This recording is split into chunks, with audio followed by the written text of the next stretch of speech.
14 ഇക്കുറി എത്ര നേടും കോൺഗ്രസ് കൊച്ചി? ഞങ്ങൾ 14-14 പ്രതീക്ഷിക്കുന്നത്. 2011 UDF 72 സീറ്റാണ് ഉണ്ടായിരുന്നത്. ആ 72 സീറ്റിൽ 12 സീറ്റിൽ 14-12 എറണാകുളത്തു നിന്നായിരുന്നു. വൈപ്പിനും പെരുമ്പാവൂരുമാണ് നഷ്ടപ്പെട്ടത്. ഞങ്ങൾ അന്ന് നഷ്ടപ്പെട്ടത്.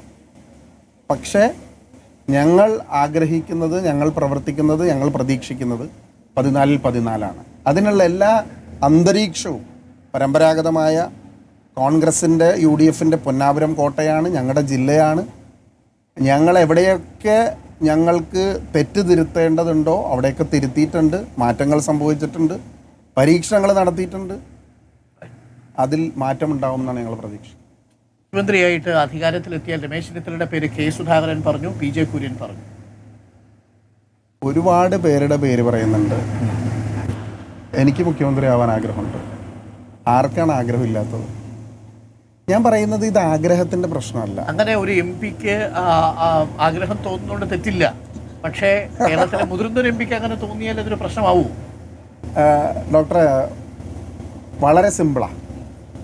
ഞങ്ങൾ കർണാടകയിൽ തിരഞ്ഞെടുപ്പിനെ നേരിട്ടു, തെലങ്കാനയിൽ തിരഞ്ഞെടുപ്പിനെ നേരിട്ടു. ഇവിടെ 2 പേർക്കും ഞങ്ങൾക്ക് മുഖ്യമന്ത്രിമാരുണ്ട്. ഈ 2 സ്ഥലത്തും ഞങ്ങളൊരു CM ഫേസിനെ ഉയർത്തി കാട്ടിയിട്ടില്ല. ആ ചർച്ച ഒരുപാട് പഴകിയൊരു ചർച്ചയാണ്. അതൊന്നും ഈ തെരഞ്ഞെടുപ്പിനെ ബാധിക്കുന്ന വിഷയമേ അല്ല. ഇല്ല, ഞങ്ങൾ പറഞ്ഞല്ലോ, തെരഞ്ഞെടുപ്പ്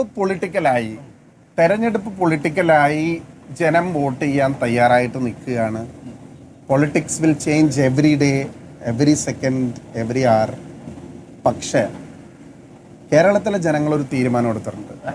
ആ തീരുമാനം പ്രത്യേകിച്ച് എറണാകുളത്ത് കോൺഗ്രസിനും UDF അനുകൂലമാണ്. 72 അതായത് ആത്മവിശ്വാസത്തിനിടയിലൂടെ വായിച്ചെടുത്താൽ 14-14 നേടും, ചുരുങ്ങിയത് 14-12 നേടിയിരിക്കും എന്നുള്ളതാണ്.